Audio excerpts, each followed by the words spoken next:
You're listening to the OMG Hour.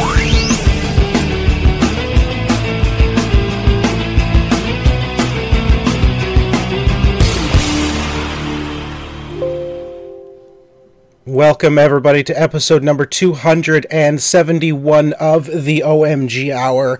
We are recording this live on October, what is it today? The 21st? 21st of 2017. Of course, I am your host, Sean Evans, otherwise known as Zion Tane. And I am Tico, Mr. Second Place. Welcome, in the Tico. Bottom corner, as usual. Always in the bottom corner. Now, listen, Tico. It's just been the two of you for the last several weeks. I thought it'd be nice if we had, we're used to doing three people, so I decided to invite a very special guest host. So I would like to introduce everybody to Mr. Jeff Jenkins. Sup, ladies? That I'm guy back. still exists. I'm here.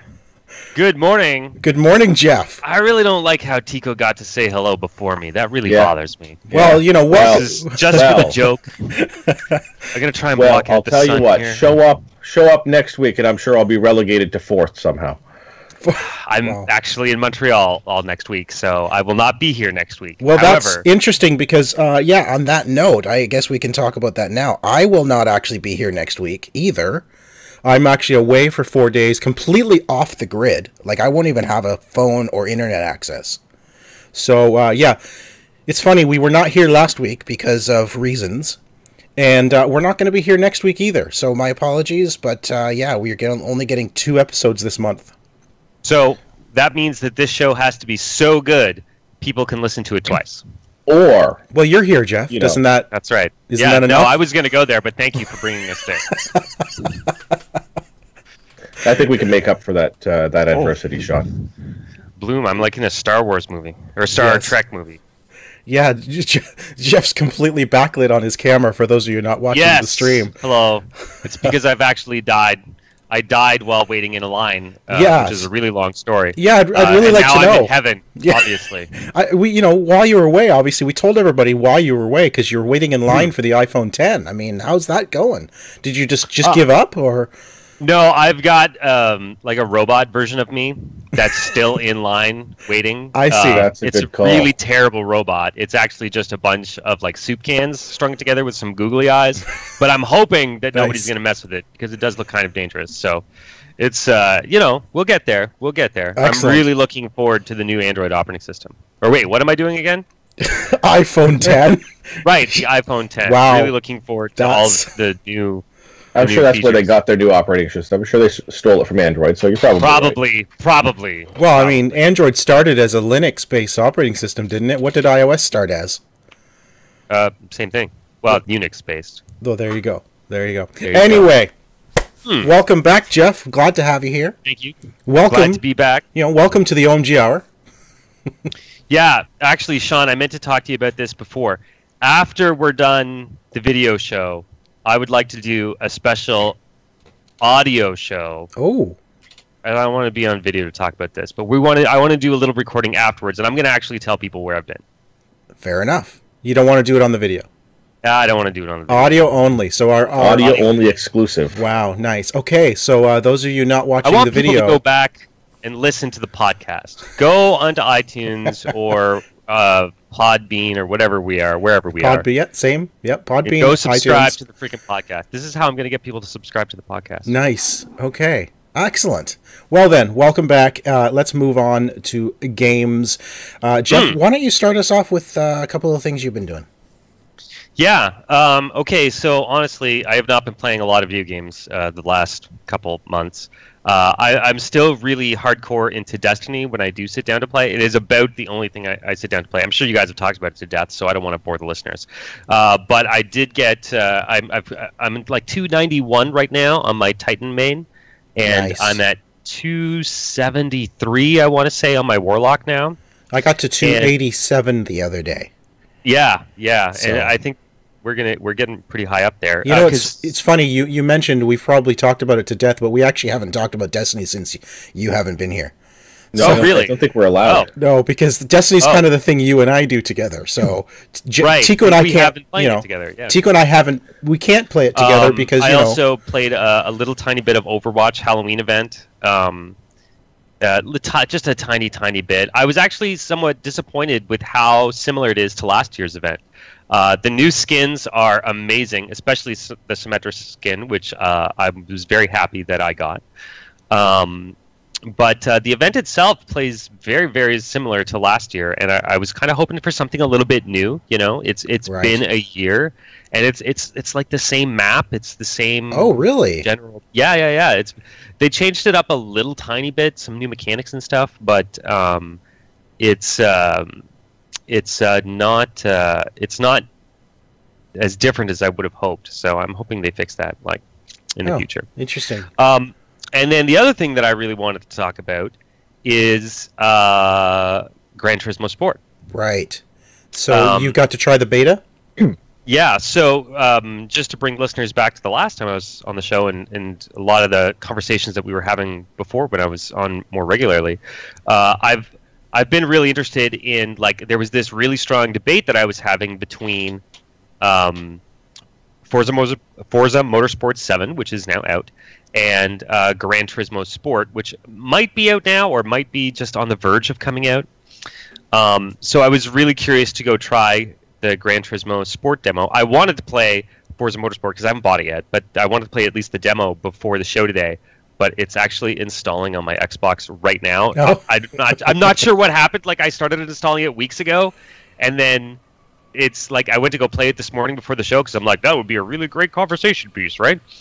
And it was only like half done installing. I'm like, what are you doing? Like, You've got a really... That's worse than Brian's internet. I'm assuming... No, it's not internet. I'm assuming it's because my Xbox wanted to start installing some system updates, and then I just haven't turned it back on because I don't play the Xbox very much except for more Forza games, right? So anyway. Okay, so in the Gran Turismo versus Forza, even without having played the Forza demo, I can safely tell you that I am going to stick with Forza Motorsport. Wow, really? Absolutely. Yeah. Absolutely. The driving in Gran Turismo really did not impress me at all. For me, I mean, Gran Turismo Sport is very much set up as an online racing experience, and that's great because, you know, like I've said before on the show many years ago, like, one of my favorite things to do in racing games is to get online with all my buddies and we have like actual races and stuff like that, right? But at the same time, I also really enjoyed the single player career modes in Forza, where you're working through the grids or you're doing all the events and all that kind of stuff. I think it was better in like 4, I would say, is still my favorite Forza Motorsport. 5 and 6 pushed it a little too far into weird like cards and collectibles and stuff like that I wasn't really a big fan of. But anyway, so with Gran Turismo's focus on online and really not as focused on the single player career stuff, and the really horrible driving model, I was really turned off it. Like, the demo just didn't do it for me. Also, and this has always been a weak point in Gran Turismo, the UI is just bad. It's so bad. And you know me, right? I really care about that stuff. I really care about the interactions and how it's set up. And when I was playing that game, the Gran Turismo demo, which the UI, as I understand it, is just a copy of what's in the final game, it really reminded me of like playing Final Fantasy, which was really weird. And I'm like, I don't want a Final Fantasy UI in my racing games. So I definitely think that Forza Motorsport is definitely the game for me, because Gran Turismo was just not at all what I wanted. And, you know, yes, the graphics were good, but they weren't that good. So I think I'm going to stick with Forza. Or the other game that I'm looking at, as long as we're on the topic of racing games, is I went and watched the reviews on IGN for Gran Turismo, and then I was like, oh, okay, that was not so great. And then I went and watched the review for Forza Motorsport, and I'm like, oh, that's good. And then I was like, oh, you know what else is out there? Because they both reviews talked about Project Cars 2. So apparently Project Cars 2 is a huge improvement over Project Cars 1, because I had a lot of issues with the handling model in Project Cars 1.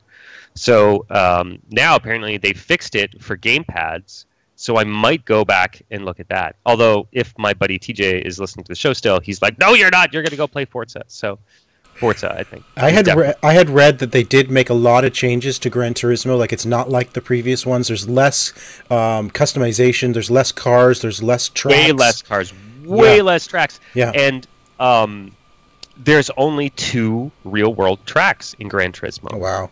Yeah. Or 2 real-world locations. I think they have a couple tracks on them. But you, again, longtime listeners of the show will know, I like racing on real tracks. Right. Yeah. Right? You like the actual simulation. I like the actual simulation, and I want to race real cars on real tracks. Even Forza has some of my favorite tracks on it. I've always enjoyed Forza's like real world locations, but even their fake locations I found to be excellent. So I'm a Forza guy through and through. Yeah, There's just no getting around it. I am a Forza racing fan. So. Now, the Gran Turismo beta, did it have VR in it at all? No. Oh. No. But That's the a VR shame. mode in Gran Turismo, which is what I was really waiting for, is apparently a huge disappointment. It's 1v1 against the AI only. Yeah. There's no just like time attack or hot lap racing, or you can't just go take a car out and have fun. Apparently the AI is just a joke in that mode. So you win every time. Yeah, so there's just, Wait, and I it's like only 2-lap races. Like, you can't, there's no, it just seems like the worst type of add-on mode, right? And that's really, really too bad. So, if you want a VR racing game, as much as it pains me to say it, Drive Club is still the way to go. Or the rally game, which I haven't played yet because it's Dirt Rally. The Dirt? Yeah, it's over $100 in Canada. I mean, it's on sale ridiculous. I think, this week. I know, But they're still charging you the full price for the base game, even though it's a really old game, and then like $20 for or $15 or $20 for the VR add-on. That's ridiculous. And I'm like, I'm not gonna spend that. Who do they think they are, Bethesda? Yeah, like I get that it's like, sure, charge me $20 for the VR mode, but that game is old. You can't charge me $80 for that game anymore. Well, Bethesda thinks they can. Well, what is Bethesda doing? Skyrim VR is $80. Oh yeah. Oh, my cat is tearing at my window. Can you please excuse me for one moment? Sure. Well, Tico and I, we can move on to talk about Shadow of War, which we've finally been able to play. We should actually give an update to the Gamerscore contest really quick too. Oh, you want to do that now? Well, let's wait till Jeff's back. All right, we'll talk about that before we move on to the news. right. So, Shadow of War, we talked about it last time. We were at the launch event, and now we have the game itself. Tico, you've played Shadow of War a lot longer than I have. Longer than my normal 5 minutes at least. Yeah. Well, I think I'm around like 40 hours in or something. That's definitely longer than I've had a chance to play it. So we did an OMG It's episode for it, so we played it for about an hour, and Tico was essentially educating me on how to play the game, which was pretty awesome, actually. But Tico, thoughts on the game? Absolutely loving it. It is essentially the same thing as Shadow of Mordor. Little bit broader spectrum. You have a few new elements added in, such as creating your army and doing your siege attacks on the outposts and stuff like that. The one thing I've noticed is that a lot of the key elements of the game that they've been touting for months and months don't come in until many hours into the game itself. Yeah, a lot of they'll remember what you do if you spare them, if you don't, like that stuff there. Like there's some of the stuff that I haven't even hit yet, and I'm 40 hours in. I've been sitting back on the story. Yeah. And a lot of these sort of like, oh well, like I know there's achievements and stuff for it, like rescuing a follower who's been captured and stuff. I have not run into any of those missions yet. Sorry, did you say you have not been following the story? I've been playing the story, but I've been sort of doing mini missions, like the mini games and side missions and stuff more. I'm wondering if usually that's... what you do, where you go after all the collectibles. Gotcha. I'm wondering if maybe if you're not following the story close enough, if those things don't come until you've played the story. They and that certainly is it, because I know like the sieges and stuff like that. That's not till Act 2. Like I'm 40 hours in, and I'm in Act 2 still. So you're in Act 2? Yeah, there's and I know there's at least 3 acts. So Oh, I got you. Okay. Yeah, because I haven't come across any of that now. I'm not sure how many hours I'm in.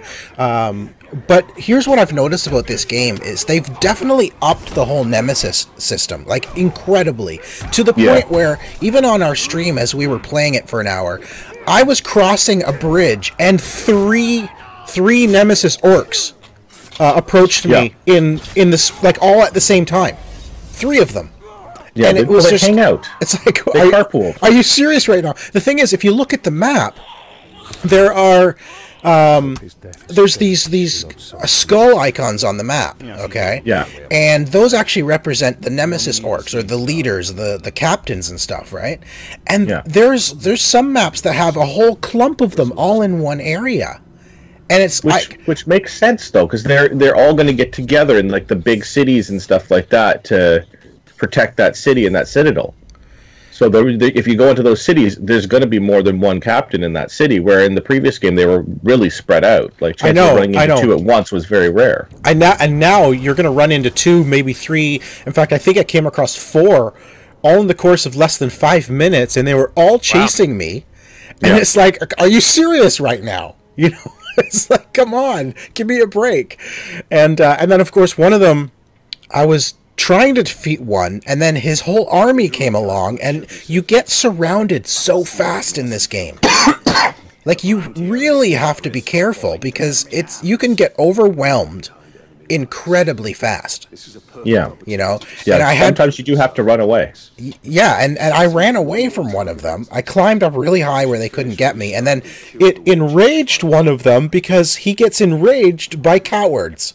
And of course that's treated as if I'm a coward because I ran away from the battle. You know? Yeah. Well, sometimes you have to do that. You'll have to climb up and grab something like that and just sit there and just fire arrows and take out some of the horde first, and then jump back down and back into the fray. Yeah, it is very easy to get overwhelmed in this game, but I feel like I'm enjoying this one a lot more than I did Mordor. I'm about on the same level with both of them. They really do feel like they're a part of the same story. They feel like sure. it Absolutely. does not feel like there's enough of a difference in the visual and stuff like that. Like the skill trees are obviously different and stuff like that. You get some new powers and stuff like that. Yeah. But it feels like a true continuation. It's a lot of fun. I'm really enjoying it. Although in the skill tree, you bring up the skill tree is different. There's a lot more things in the skill tree to unlock, but it's sort of divided into there's a major skill, and then there's 3 minor skills for that skill. A modifier. Yeah, and then so for example, in combat, predator, range, etc., there are 5 or 6 different skills, but each of those skills, only one can be active at a time. Right. So you have to choose which skill you want, and then you can unlock the sub skills as part of it, or the modifiers to that skill, which make it better. But you have to choose which skill you want to have, so you don't become this all-powerful ranger. Well, you get each of those skills, but the modifiers, you only get 1 modifier per. And it may be like, when you fire an arrow, it does fire damage or ice damage or poison damage. So you have to pick which modifier you want on it. My understanding, though, is only 1 of the skill in the entire tree can be used at a time. Is that not true? No. Oh, okay. No, it's the modifiers that are only 1 modifier can be used. I must have Okay, so I misunderstood the tutorial piece of that. Okay. Because with this game, the tutorials come up sort of as you need them, right? You don't get everything all at once. You get little tutorials to explain new mechanics as you go to use that mechanic, and I think I like that better. A lot of games do that. I mean, the game we're going to talk about next, actually both games we're going to talk about do the same thing. As soon as you use something new, it tells you how to do it. Yeah. But I mean, yeah, overall there's some great new abilities in the game. It does feel like Mordor. If you loved Shadow of Mordor, you're going to love Shadow of War. It is the same game in the same universe, just continues the story right from where Mordor left off. Yeah. Really well done. Looks great. I do feel like there are some graphical improvements, like not huge, because the other one was built at the beginning of this generation anyway. But I do notice there's more color. There's more. I feel like there's more vegetation There's just more life to the world now. Yeah, but which is obviously, odd, considering you're actually in Mordor, and Mordor. it's like, you know, and it's completely taken over by orcs. There's no other humans really, you know, Yeah, lolling about. Like, well, there's you got the Gundorians as well. You got the men yeah, that help you out. But I they're had a not mulling battle. about. There's one quick thing too is I was in a battle with. We saw this. You can actually go see this on our episode of OMG Hits. I was fighting a nemesis, and he was about to take a final blow on me. I was losing the battle. Do you remember this, Tico? And then suddenly, so the orc came down with his crushing blow, and he got stopped by a Gondor guard. Yeah, So at random. At random, just this guard came along and saved me. And I'm like, That's cool. that is really, really cool. That's cool. So, and then because of that, I was able to finally defeat this orc.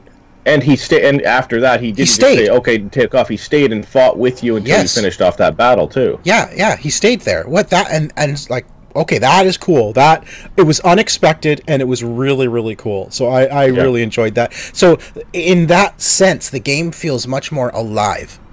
Much more alive, but at the same time, because it's more alive, because there's more enemies, there's more captains, I feel like it takes forever to get to where you're going, because you really, really have to be careful.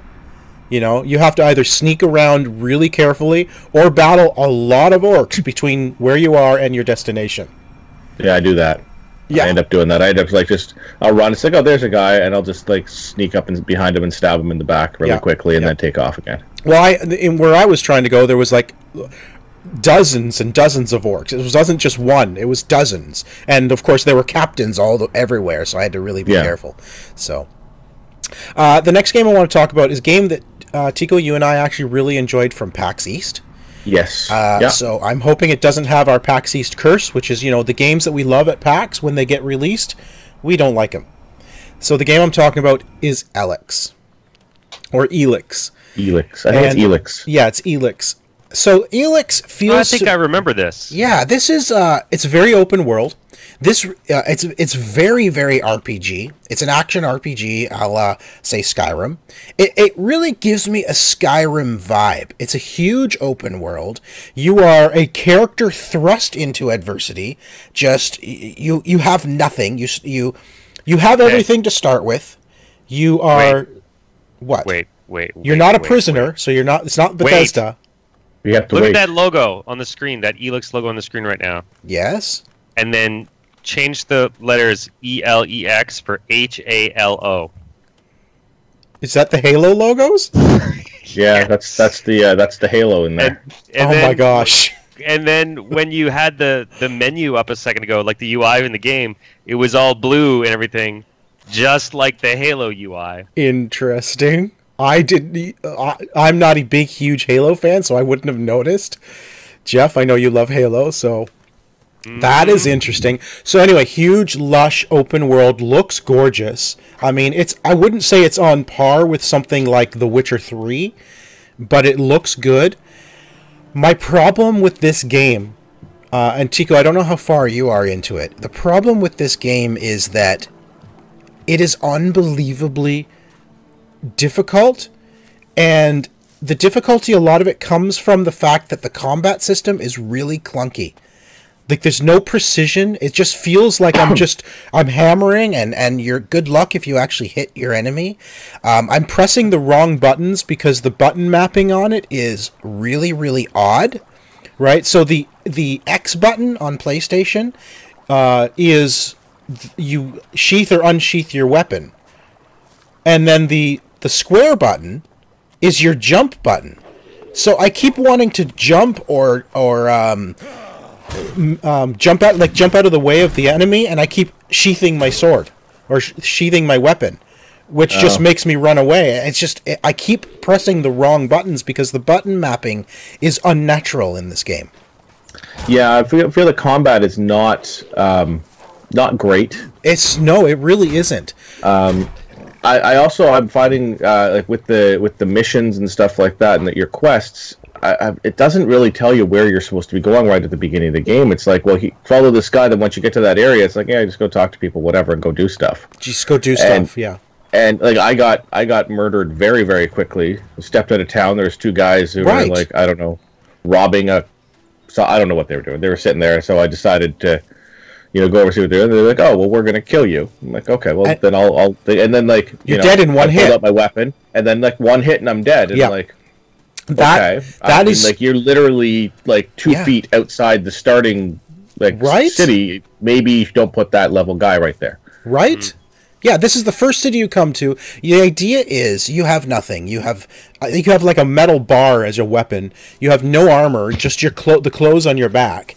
You have to help the people in the city to gain their respect, and then they're going to make you a berserker. So there's different factions. There's a berserker, there's outlaws, and there's clerics. Okay, clerics are like your technology users. Your berserkers are your magic users. They use the nature and mana. And then there's your outlaws that I'm not really sure what the definition of an outlaw is yet. I think they just steal stuff. Right. So some of the missions you get to help the city take you outside the city to areas where, not even kidding, enemies will kill you in one hit. Because you have no armor and you don't have proper weapons, and you can't get proper armor and weapons until you help the people of the city. Yeah, and the guy who killed me was just a guy. It wasn't like it was like a one of those giant trolls or anything like this. It was like some guy. Just one swing, and yeah. So I'm having a lot of frustration, and I'm 5 to 6 hours in now, still trying to gain the respect of the city, and I feel like I can't finish any of these missions because every time I go to the area, I am up against enemies that, as I'm fighting them and I'm dodging their blows, I am doing 0 damage to them. Yeah. And they're killing me in 1 to 2 hits. And it's extremely frustrating. Well, you need to make sure you charge your overshields before you go in. Yeah, don't go in with no shields. Yeah. Okay, so question. Plus, in the old Halo mantra, it's always you throw your grenade in first, then you shoot them down on the way, and then when you get close, then you melee them. Yeah, this isn't Halo. I digress. No, it is. It says right there. That's probably like Spanish or something for Halo. Right. Even the color around the selected weapon is the Halo blue. Anyway, what I wanted to say was, see, this is totally Halo-esque. Look at that. This is the weird angles and stuff like that. Yeah, anyway. Okay, so what I wanted to say is that I am perpetually wary of independent or indie RPGs. Mm-hmm. Because while I appreciate that, if I wanted to make a game, yeah, of course I'd want to make my own epic role-playing game, right? Like, that would be so fun.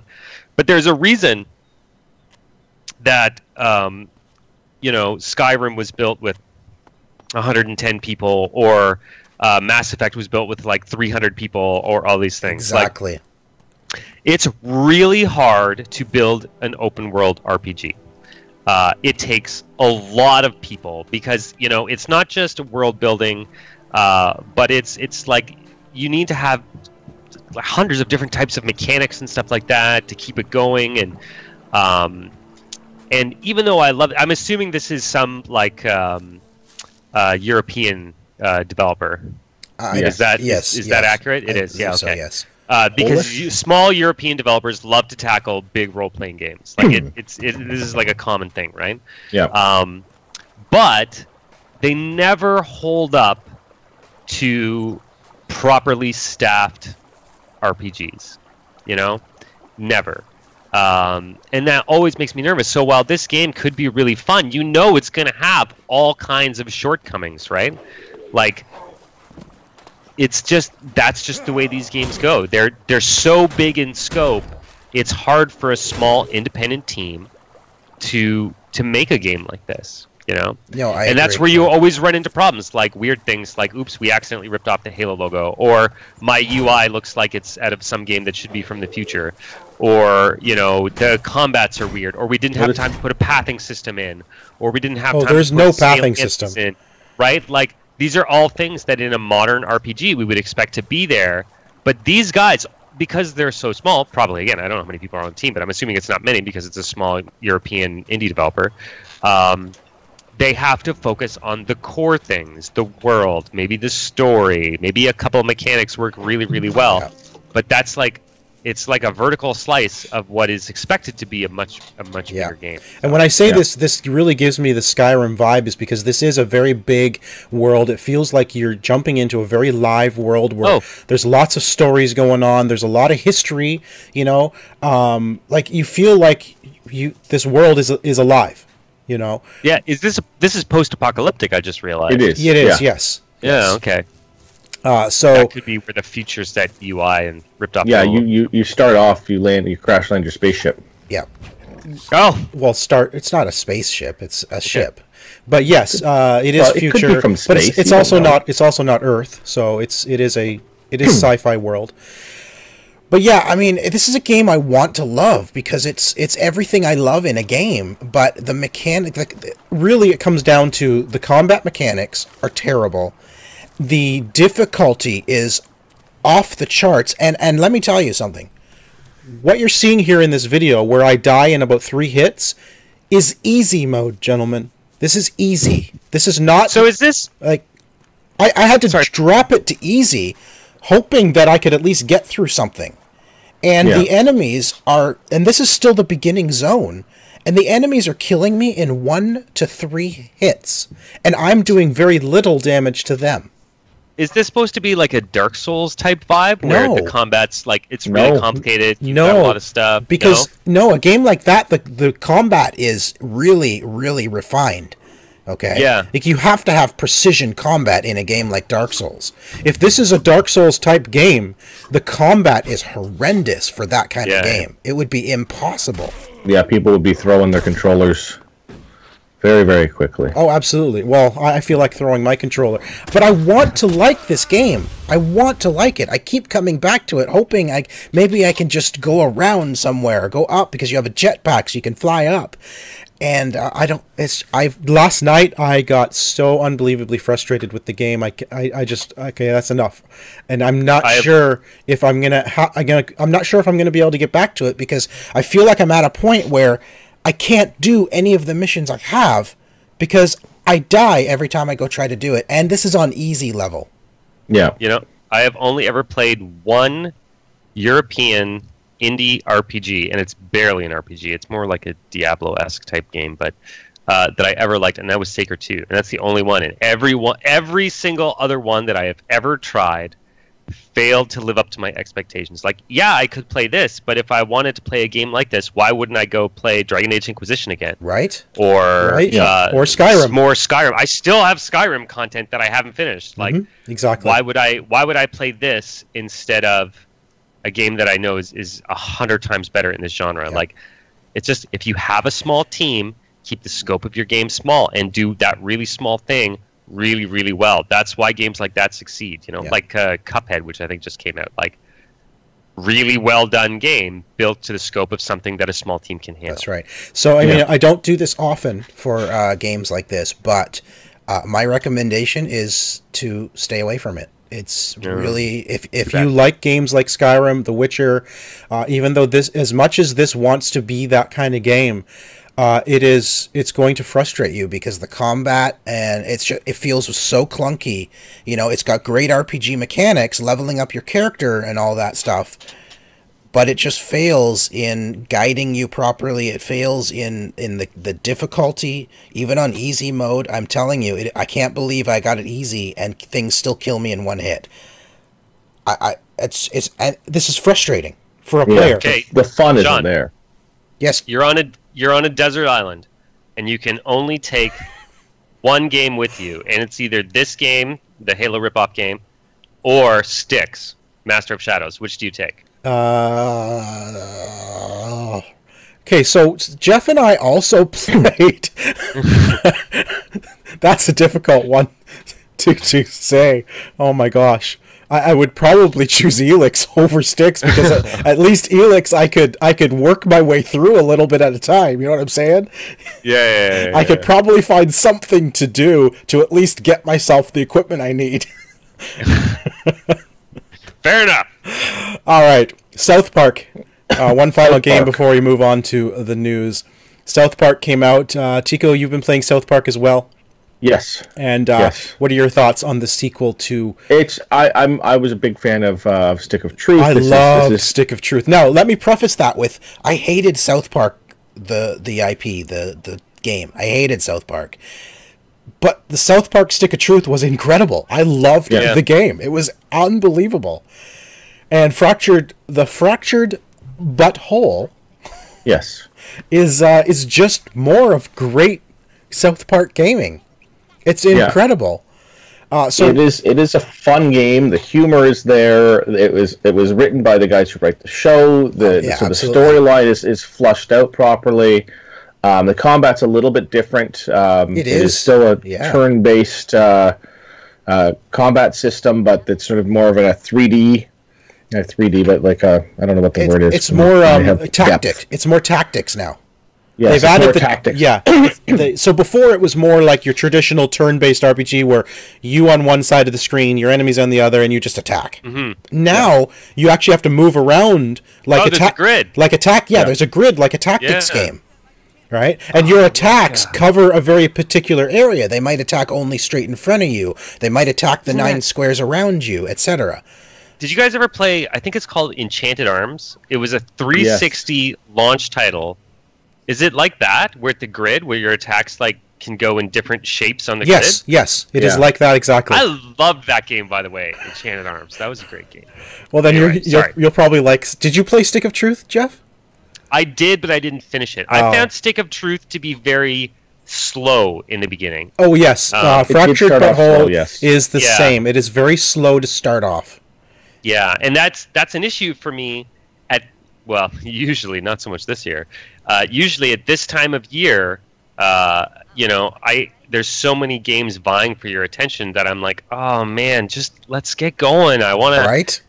The comedy is good, but let's get that hook of a story in there. So anyway, this game is similar or what? It is similar. It's a bit of a slow start, but it does jump you into a couple of battles right off the bat. But the story itself takes a while to really build up. I mean, what I like about it is it feels like it starts right where the other one left off. It does. It's immediately you finish Stick of Truth, and you're basically just after the final battle of Stick of Truth. Is where this one starts. And Cartman shows up and says, "No, we're doing superheroes now." Yeah. And so then you have to go and you have to create your superhero and join a faction for the superheroes. It's based off of Fractured Butthole. It's based off of the Marvel Civil War. Yes, that's right. Which is really really fun. It's great humor. It's fun. I'm still pretty early in the game, just trying to learn the controls and stuff like that and get around the city. But it's a lot of fun. Really enjoying it. What I like about the game too is the dialogue actually never ends in this game. Right through every battle, every character is talking, every character is taunting each other. But at the same time, there's some great humor in it. So at the same time, even though you're battling each other, there are moments where all of a sudden you hear someone say "car." The whole battle stops. They all move off the street. They're all sitting on the sidewalk. A car goes by. All right, game on. They all move back to where they were and continue the game. Yeah. So they still have that sense of these are just kids playing a game. Yeah. Right? None of it's serious. They're just having fun. And it shows through in this whole thing, right? The other thing that's awesome about it, for those of you watching the video, you'll notice that my character is wearing an Assassin's Creed outfit. So, bonus points there. Thank you very much, Ubisoft. That was Ubisoft Club. That's a Ubisoft Club purchase, yes. Yeah. I've got so many points on the Ubisoft Club that anything I want. I've got, I think, 2,400 points or something, and things only cost 20. Yeah, I've got tons of points in Ubisoft Club. Wow. So every time you get an achievement or a trophy or anything like that on a Ubisoft game, it adds to your point total in that. So every time you play a Ubisoft game, you get more points. Yeah. So I'm level 43 in Ubisoft in Uplay Club, or Ubisoft Club, and I've got so many points that anytime I want something, they cost 40 points. It's I'll take that. So I got an Assassin's Creed outfit for my character. That's pretty awesome. So yeah, honestly, if you liked Stick of Truth, this is more of great game. They've changed things up a little bit for the combat, but in a really more strategic way. Other than that, it's more of the great South Park humor, and it's definitely potty humor as well. And literally, there is more potty humor because now when you go to the potty, it's actually a mini game. Oh yeah, there's a mini game, and you have to go to each house and use the toilet in each house, the thrones in each house, and there's a mini game to. It's a mini game. Your poo out. And it is so hilarious. It's funny. They've made it into a fun little mini game and stuff like that, but it is pretty gross. Yeah. You know what gets me about that is we all have jobs. We know what those are like, right? And you go into a meeting, and you go into our meetings, and they're probably pretty boring. But these guys went into a meeting, right, and actually had probably a couple hours worth of conversation about how this was going to work. You picture there's just a bunch of guys, dudes, girls in there, and they're all with their notepads making notes, and you're going to hammer on X, and the poo will slowly, and then it'll go back in, and then it'll come back out, and they're like, yes, no, that sounds incredibly funny. Yep, no, good. And then, we're going to play test that, and they're going to come back with their results. And, you think about that, and you're like, what the heck? Right? Somebody got paid a lot of money to figure out... Just to sit and talk in a meeting, and then some guy had to, make the stuff and, draw all the things, and they're going to do storyboards to talk about how it's going to work, and the programmers are going to be like, okay, and how fast does it come out, and how does that map to the button presses and stuff like that? It's just crazy. I know. It is nuts. It is nuts. All right, that is it for a gaming talk. Tico, give us a quick update on how we're doing for the OMG Hour Gamer Score, which Jeff may or may not be aware of. But I have no idea what this is. All right, so Xbox Canada has decided to do a gamer score contest. Just as a quick update to you. So the person who gets the 5 people who get the biggest increase in gamer score from September 27th till October 22nd, so tomorrow. Which is tomorrow. Well, I'm out because I'm at 0. Will win an Xbox One X and a copy of Forza 7. So I created an account for the OMG Hour in order to participate in this contest. I've had my brother-in-law playing said account since October 1st. Yeah. Yes. To see what he can do. 3 weeks. He's been playing for 3 weeks. For 3 weeks exactly today. Where is he at as of right now as we record this? As we record right now, he is at 73,600. In 3 weeks. You just created this account? Yes. This account was created on September 29th. That's more than I have over the last 10 years. Yeah, I think he's 10,000 less than what I have in 10 years. It is a ridiculous. He is almost at 75,000. By end of contest, he should be around 80,000 gamer score. Which is tomorrow. Yeah. So yeah, I agree because I've been watching this since yesterday. We were going to record Friday night. He was at 71,035. Yeah. Less than 24 hours later, he's at 73.6.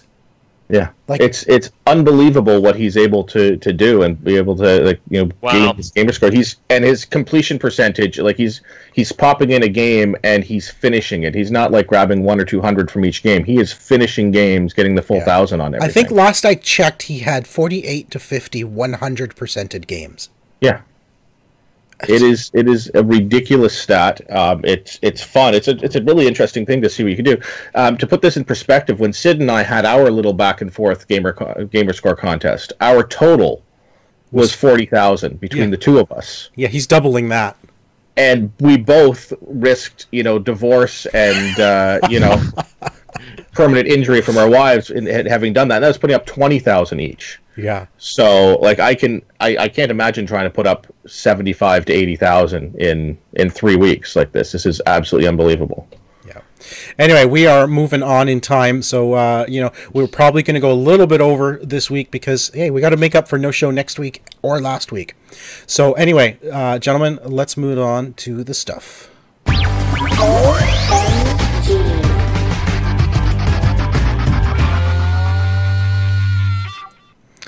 All right, so what we missed last week by not being here was the first anniversary, and Jeff, I'm glad you're back for this, actually, the first anniversary of PlayStation VR. So it's been a year. It's been, well, as of last week, it was 1 year since we picked it up. I looked through my Facebook feed, going through 1 year ago, and I had picked up my VR, and I was sitting at work, and I'm like, I should have taken today off work because I was so excited to go home and hook it up. And I think, Jeff, you did take the day off work that day. I did. Yeah. I did, absolutely. Yeah. I had come home, and you had already been playing for 6 hours straight. Yeah, my first VR experience, I left that headset on for hours and hours and hours. Yeah. I had no sickness at all. No, I never have in any game I've played. I kind of want to look back at where we were, where we are now with VR, and as I'm still excited for VR, I'm still excited for new games that come out, but I do want to say that I feel like nothing has kind of changed in this year. Games are still coming out, and they're still feeling like they're experiments in what works and what doesn't. We still haven't found that must-have VR game, that game that feels really good to play. So I want to go through a couple of games that really show this, that I've been playing this week. The first one's a racing game with Jeff, I know you and I love racing game. We thought racing game in VR, that'd be great. Yes. I don't actually know what game you're about to say, and I'm very curious. No, it's a game called Radial G. It's called Racing Revolved. This is a racing game, but you are on a tube, and you can go around the tube. So you I can go around the tube. You basically you're using the DualShock for this, so no movement controls, just DualShock. So it's just racing. Again, like I said, you're on a tubes, and the 3D looks pretty good. The only way you can speed up is to go over these acceleration pads, the green acceleration, and that makes you go faster. And then there are these obstacles in your way as well through these shields, these red shields. If you go through them, they slow you down immensely. So the object is to avoid that stuff and just win the race. The tubes sometimes split apart, so you have to stay on it or you can fall off. Simple concept. It's kind of fun at first, and I found the more I played, the more boring it kind of got. Because, I was gonna say, like, looking at this, it looks like a one-trick pony. It is. Now there's also, I'm gonna say Mario Kart-esque battles as well, which honestly were. I don't even want to play one again, because the problem with this is because it's 3D, because it's on a tube, and you can't really see what's under you. You can't really see what's behind you. The problem is you don't know where anything's coming from. Okay? You don't have a very good field of view, so I was finding that in the battle races, I was suddenly being destroyed, and I have no idea by whom or where from. It just suddenly happened. Yeah. Right? So I felt like there's no defense against it. Can you fall off the tube? No, you can't fall off the tube unless the tube separates into 4 different paths, and then you can fall off that individual path. Right? So it's like, imagine a tube that's been split apart, and then it comes back together again. So you can fall off it when that happens. Yeah, this feels like what would have done well in an arcade back in the day. Like you pop a couple of quarters in. That's exactly what I was just thinking. You get tired of it, and then you move on to the next machine. Yeah. But this doesn't seem like something you want to own. No, and I'm going to be honest, that I feel the exact same way. It was definitely an interesting game to start playing. It was interesting to be able to look sort of ahead to see what's coming. But then I find that when the tube goes down and over, it's not like I have no clue what's coming up. Suddenly there's things coming up over the hill that I can't see. Even if it's 3D, you can't see what's coming. Yeah. Right? So you do have to react really fast. All the representation is down on the road in front of you, which is not in your field of view. Right, exactly. So that's called Radial G Racing Revolve. So, interesting concept for a racing game. What I expected from this game when I got it, the reason I wanted to check this game out, was it looked from the reviews or from the previews, the videos, it looked like a Wipeout, right? Yeah. Now, to me, Wipeout would be amazing in 3D. This isn't Wipeout, and I kind of wish it was. you know? Yeah. So, I mean, props to them for doing something new. It is definitely interesting. It's something that's never been done before, but I honestly don't feel like it really holds up in the long run. Yeah. It looks, Yeah. short term. Another game I played this week is Raw Data. Raw Data is a port from an HTC Vive game. This is the first HTC Vive game I played at PAX East in 2016. Tico, I remember this one. Yeah, you have video. We have photos of me playing this on HTC Vive, which is a room scale VR. They've taken a room scale VR and tried to make it a PlayStation VR game, where you basically, it's not room scale. You can't turn around. You can't move any way you want. Okay. My biggest issue with this is a combat. It's you against a bunch of drones that are firing at you. There's different weapons. You can choose a sword. There's a shotgun. And the shotgun, you actually have to use 2 hands to pump it. The controls feel good. Like, it feels like you're doing what you're doing in the game. The biggest issue I have with Raw Data, and the biggest issue I have with a lot of VR games over this past year, are games that require you to move while trying to use the motion controls, right? And the only way to do that is to point and click where you want to go. Now, Jeff, can you imagine trying to point and click and move away while you're in the middle of a frenetic battle? Yeah, no. It just doesn't work. It doesn't work. It looks, because I remember watching you play this. This was 2 years ago, PAX, wasn't it? Yeah, 2016. So not 2017 PAX, but 2016. So yeah, a year and a 2 half years ago, PAX, and I remember watching you play this on the Vibe, and it feeling like I'm watching the gameplay here, and it feels like it's a lot more, I don't know, like, so it doesn't feel as smooth. It doesn't feel as comfortable. It doesn't. From the look of it, compared to having watched you play this like first time out on that thing there, where it felt very intuitive. Yeah. It also goes on and on and on and on and on. Like, I got to the point where it's like, okay, I've had enough. Am I done this level? No, next wave. I'm like, are you serious? Another wave? And it just gets harder and harder, more frenetic, throwing you into way more adversity throughout every level. And I feel like you got to duck and you got to move, and you like, while trying to fire these things, you're trying to reload weapons with one hand, shoot with another, and then point and move. And then when you point and move to get away, you have to turn around to see what you're doing. And the only way to turn around is by pressing the left or right button, like the X or the square button on the controller, to turn around in like 25% chunks, which just slows down your gameplay. Listen, this kind of game is great. This shooting gallery type of game is great in VR. But don't make me have to move around while doing it if you're not going to give me motion controls. Or, sorry, like, sticks.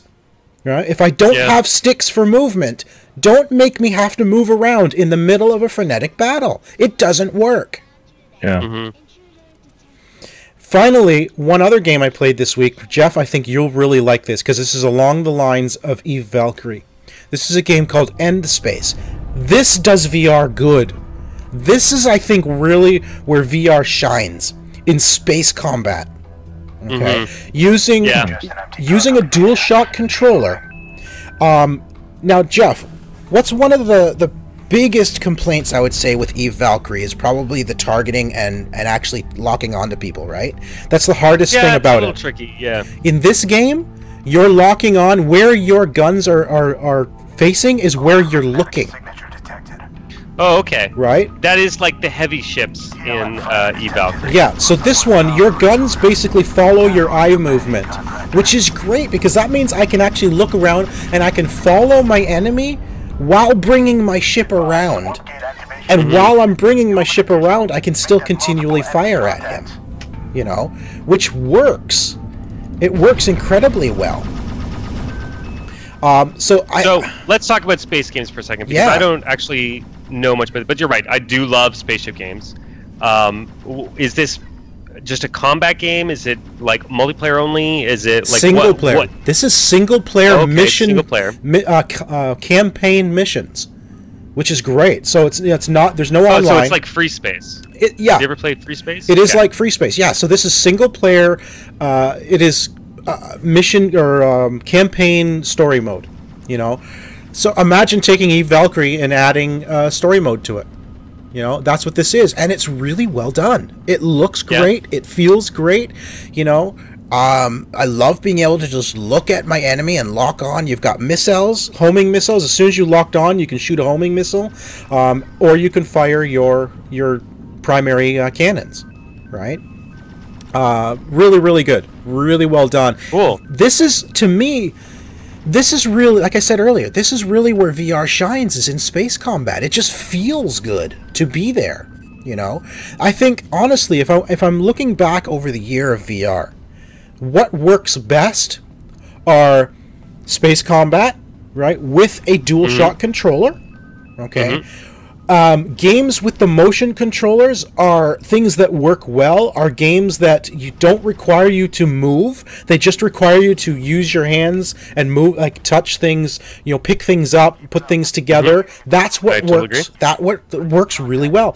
If you're going to give me the Move controllers, okay, and it's funny because they're called Move, but don't make me have to move in your game if I've got Move controllers. I would say that I would never play a game where you have to move and shoot at the same time unless it fully integrated with that that gun thing that we got with that Starship Troopers game. That's right, with the PlayStation Aim controller, or at least the DualShock. Yeah, because the PlayStation Aim controller worked really, really well. It did. What was that game called? Farpoint? Farpoint. Farpoint itself was not a spectacular game by any stretch. But mechanically, it worked.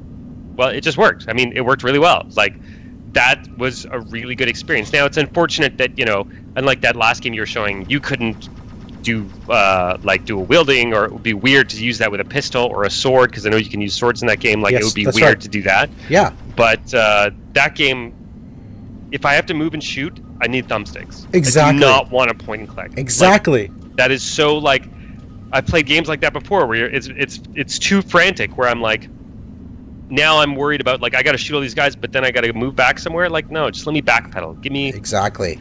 We need the next gen. We need the rumored next gen motion controllers. Is what we need. We really do. We need Move controllers that have thumbsticks. That's it. Yeah. If you give me Move controller with thumbsticks and then give me raw data, great. Because then I can feel like I move around free space, and actually, yeah. I see what you did there. But it would feel better. It would feel like I'm playing a shooter, but actually shooting, right? Right. And that's where VR does shine, is making you feel like you are in that world doing that action. You know, that's really what VR is all about. But again, until you have those controllers, don't make me point and click to move. And Skyrim VR is going to be that kind of movement. I'm like, that just doesn't work. I'm sorry. Look, I love Skyrim. You know that. But I'm not going to play Skyrim VR when I have to point and click where I want to move. Especially if I'm in the middle of fighting. I'm holding out for Sony to release those new Move controllers, I think, before I even attempt. Because they're rumored. I mean, are they? Are they actually? They are rumored. Okay. They are rumored. There has been enough rumors now that I actually believe that something could be happening. But I would not want to play Skyrim. Seriously? Is that how Skyrim works? Only with the Move controllers? Yes. The Skyrim VR? Yeah. Absolutely. Oh, yeah. I wouldn't do that. There's no way I would do that. Not in a million years. No. So, I mean, that's a year of PlayStation. I've never regretted buying VR. No. Okay. I still use it. I was using it there the other day. Yeah, absolutely. But we've been through now, like, the first year of the games, like that first game you showed, that racing game, which feel like experiments or like little tiny one-trick ponies. And Sony themselves really have to deliver us a good, at least AA, if not AAA experience. I agree. Yeah, VR still doesn't have that AAA must-have experience where it is perfect for VR and can maybe only be done in VR. Like maybe a game that this just wouldn't be the same game without VR. Sure. You know, we're not there yet. But at the same time, like I said, it's only a year. 1 year in new technology like this is nothing. You know, so but at the same time, I feel like we are no further ahead. Would you agree, Jeff? I feel like we're no further ahead now than we were a year ago. We have lots of games to choose from. Yes, lots of games. There's over 100 games available. There's 60 plus more games coming before February of 2018 for VR. Like, there's a lot of games available, but I don't feel like we've gone further ahead with them.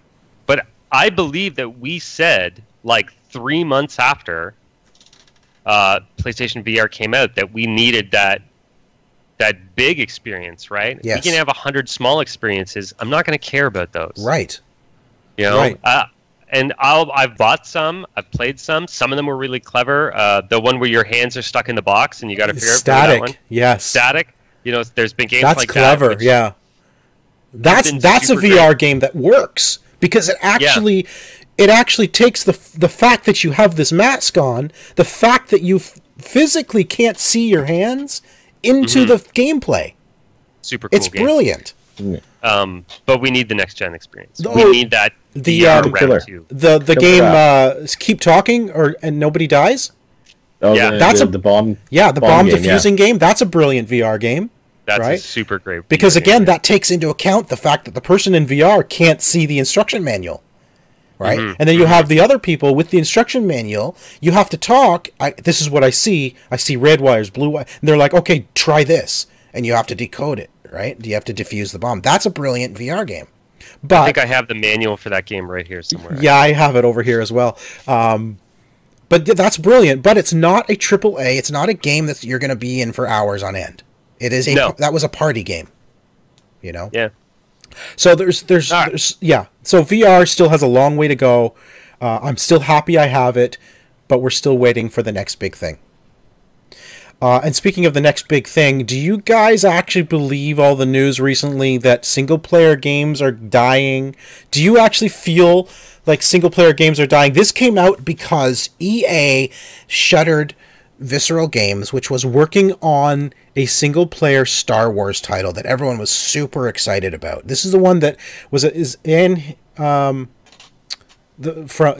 her name? Anne, that went from Uncharted. And she was going to write for this game. I can't remember her name offhand. I'm sorry, her name's gone on it. But she was writing for this game, huge game where everyone was excited about. We don't know the future of it. They're changing its course. I guess the rumor is they want to add multiplayer to it. They want to add more stuff to it. The problem is that games nowadays, more developers want games to last the long run. They want to keep adding stuff to it, like things like Destiny, right? There's more add-ons to it. It's multiplayer, more maps, more everything. They want you to buy the microtransactions. Single-player games don't really have those. They don't have a way of monetizing a single-player game as much. Not as well. Yeah. Do you expansions, but is that the future of gaming? Do you feel that's actually true? Are single player games dying? I hope not. Well, I mean, historically, I don't think they're ever going to be totally dead, but single player games are no longer, I would say, the norm. No, they actually aren't. That's right. No, the AAA. AAA tends to go in that direction where they can monetize, get more and more people in. Yeah.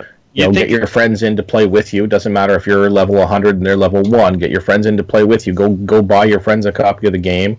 Get them in here. Buy some loot boxes or whatever. Yeah. There's always going to be holdouts, and we're going to go back to what we were just talking about. But The Witcher sold like freaking crazy. Skyrim. Still, I was in the Xbox One store over here behind me, and I was looking in the top sold games. Skyrim is still in there on Xbox. Yeah, it's always in the top on Steam. Yep. It's always on the top on PlayStation as well. They're still re-releasing it. Like, they're still making money on that game. Yeah, but I know. In the same sentiment, Destiny is, I think we said that the first time we played Destiny. It's like, well, this totally seems like the future. There was a lot of missteps, but you think about games that you can totally play Destiny all by yourself. And then if you want to play with people, there's more to do there, That it's looking like Anthem is going to shape up the same way, and then more and more games. But at the same time, we got a new Assassin's Creed coming out. That's going to be single player, right? Single player, yep. And then this year alone, we had Witcher 3, which sold super well. Horizon Zero Dawn, my still current game of the year, single player only. It's got an expansion coming.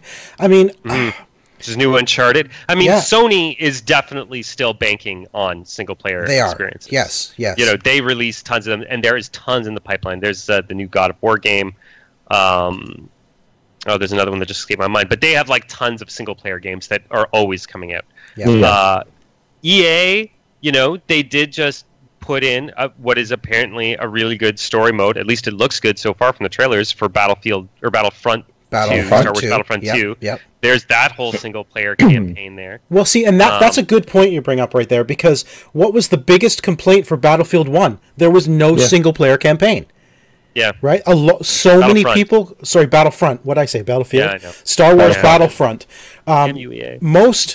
A lot of people complained that there was no single-player content, right? Yep. Yes, I know it was built for multiplayer, but the biggest complaint was, where's the single-player? And now they put one in. And they put one in. And now people are saying, oh, single-player is dead. Is it really? I don't know. No. I mean, so on the YouTubes here, Heartbreak Ridge, by the way, says welcome back, Jeff. He was saying that it means that devs can be in the single-player business, that they'll be smaller in number than in the past. I agree. Like, single-player games are going to be smaller. They're not going to be as many. Maybe single-player games go the way of the indie developer, the smaller, maybe AA games instead of AAA. Yeah. You know? Heartbreak Ridge also says here that when Dead Space 2 has a $60 million budget, and that's a bare bones budget, that's pretty crazy. And that's the problem, is these games are getting so big and so expensive. They need to somehow monetize, and that's probably what's happening here. If you think about where our games market is, it was only over the last year or two that games actually started to go up in price. For over 10 to 15 years, they've been the same price. But games have become more expensive to build, to create. But the price of the game never went up. So somehow, and I understand where developers are coming from. They need to make their money back. When games have, hundreds of millions of dollars in budget, they need to make that money back. And how do they do that? Through microtransactions, through expansions, through maps, through season passes. I'm going to say something really controversial, and somebody's going to yell at me on Twitter, which is fine, because I have been checking Twitter pretty recently. Don't tell Twitter, but I'm actually reading. People are saying things like, I wonder if Jeff saw this. I'm like, yeah, I saw it. I'm going to wait a couple days, then I'll hit the retweet button on it. I think a lot of people complaining about this are just young and have no clue how the real world works. This is true. I love my customers, and I'll do really good work for them. But, absolutely, am I thinking about ways where I can upsell them on stuff? Like, good stuff of value, right? Stuff I think that they'll pay for. But this is how the world sort of works. And you know what? A lot of these games like Destiny, you can go pay the minimum price, and you can play all the content that's available today. And you don't have to spend a dime on any sort of microtransactions at all, and you can have nearly the same experience that I have, right? Yeah. And if you don't want to buy loot boxes, don't buy loot boxes and all this kind of stuff. Exactly. There's definitely a slippery slope, but if you don't want to participate in it, don't participate in it. And everybody needs to understand that, you get a 500-person team working on a game. Well, that's really expensive to do, and we have to figure out ways to monetize it. It's not like, you compare us to other industries like the film industry. The film industry gets a theatrical release, and then a Blu-ray, and then a director's cut, and then TV syndication, or not syndication, but all that kind of stuff. A tie-in TV show.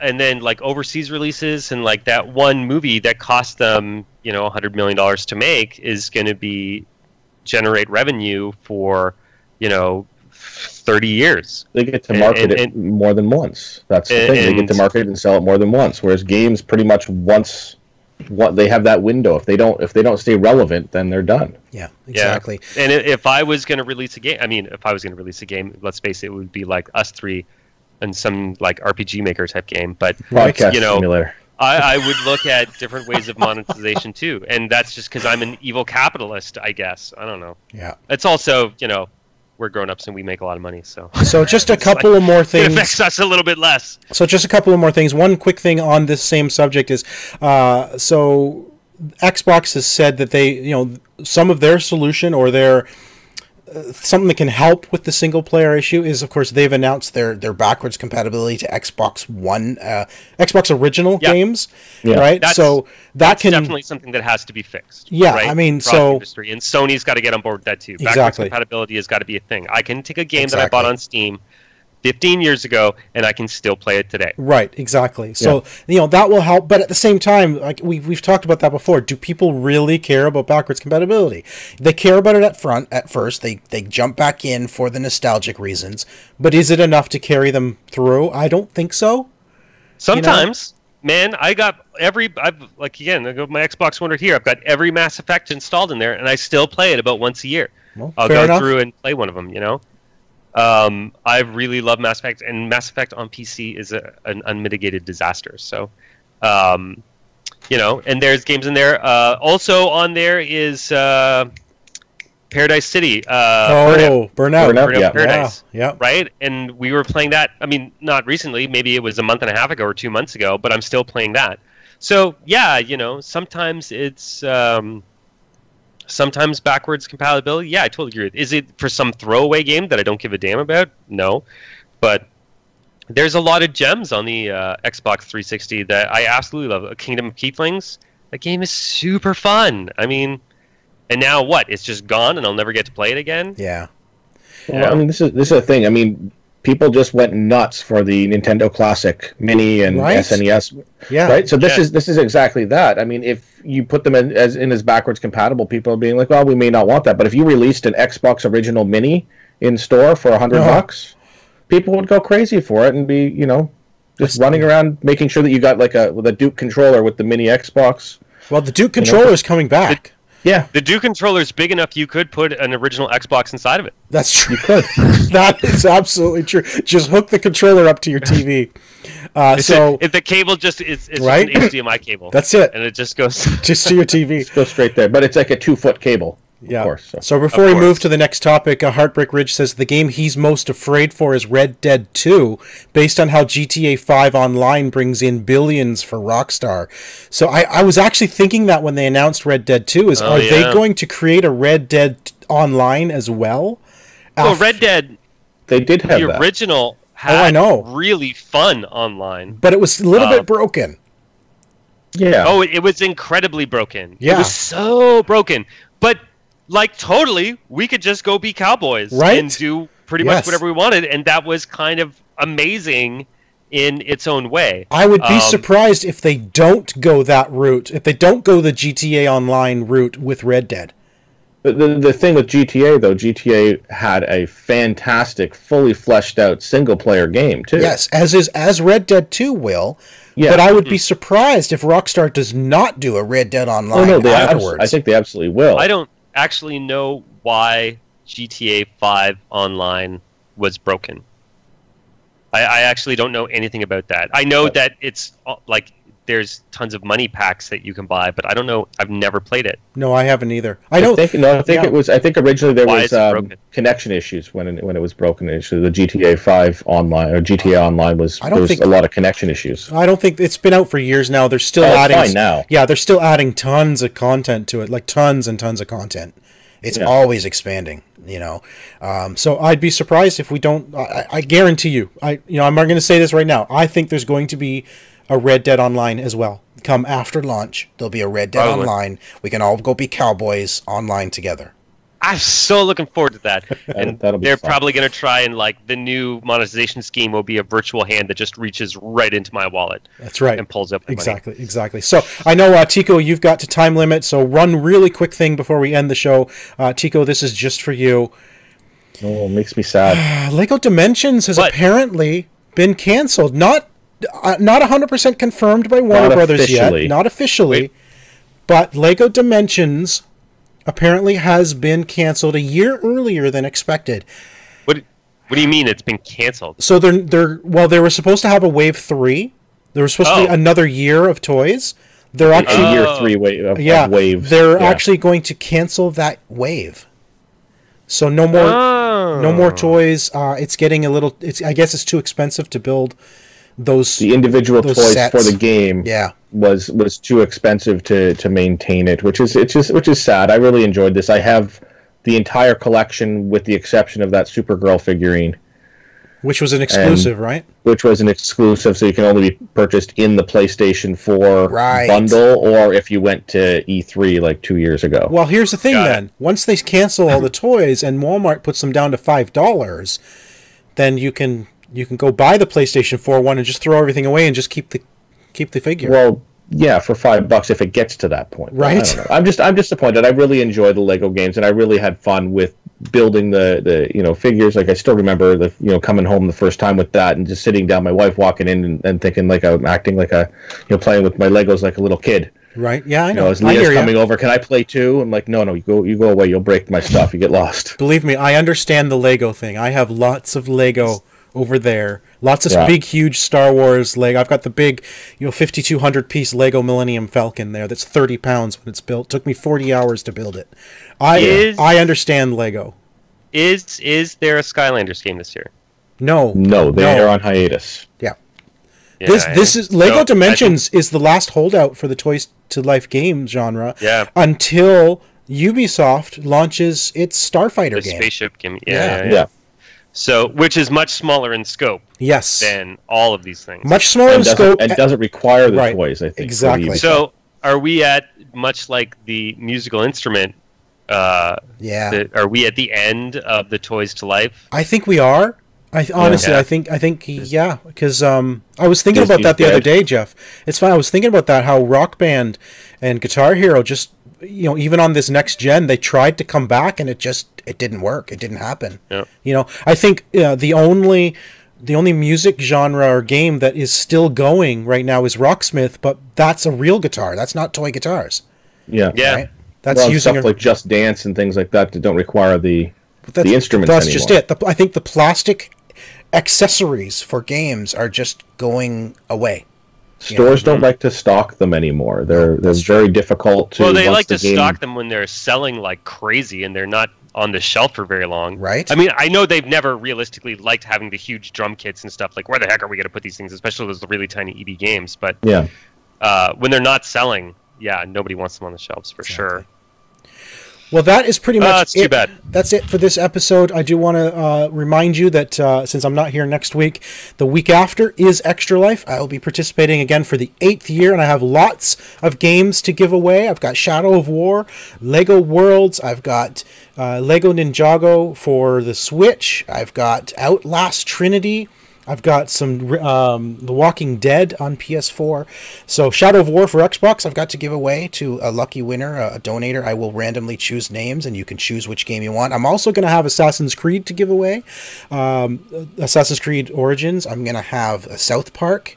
Mario plus Rabbids, some other games from Ubisoft. I don't have the codes, so I don't yet know which platform they're for. But, and I've also got PS4 codes for our friends Vagabond Dogs, Always Sometimes Monsters. Anyone who donates will get a copy. If you have a PS4 and you want it, you will get a copy if you donate to my Extra Life. So go to bit.ly/extrasean, and please help me reach $1,500. All goes, of course, to help the kids at Hamilton McMaster Children's Hospital. I appreciate all the help you can give. And when after you donate and you get your code for Always Sometimes Monsters, and you play it, go, I think, to the pharmacy. Yeah, go to the pharmacy. Go to the pharmacy and go shopping. Speak to me at the pharmacy, because I am the pharmacist, and we sell a drug named Zientane and Cinex. Yeah. Yeah, so go check it out. Go buy the drugs. You definitely want to take Zientane. I probably don't take Cinex. It'll probably kill you.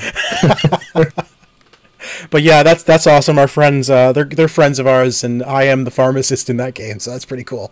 I forgot that you were the pharmacist. I'm the pharmacist. Yeah. I knew that we were drugs, but I didn't know that because we are drugs, really. Of course. We're probably like euphorics or something like that. All right. Well, that's it. Thanks everybody for joining us for episode 271. Again, we will not be around next week, but we'll be back the week after, just before Extra Life. Tico, take us out. All right. You guys can follow me on Twitter at Mr. Second Place. Of course, I am Zion Tane, even in Vagabond Dogs, Always Sometimes Monsters, and that is XIANTAYNE. Again, Extra Life is bit.ly/extrashawn. I've got lots of stuff for you to win, so come and donate. Show notes, all the links we talk about, and some we didn't actually talk about today, will be at omgnexus.com. On Twitter, we are the OMG Hour. If you like us, subscribe, comment, share us with all your friends. And I'm Jeff. You can follow me on Twitter. You can follow me on Twitter at Sinix, that's SINNIX. And of course, send all your feedback and your questions to the OMG Hour at gmail.com. Okay. All right. Thanks, Jeff. Welcome back, Jeff. I'm glad to have you here. We'll be back in 2 weeks' time. Have a good one, everyone. Good morning. Good morning, everyone. Wake up. Bye. Have your coffee. Bye, everybody.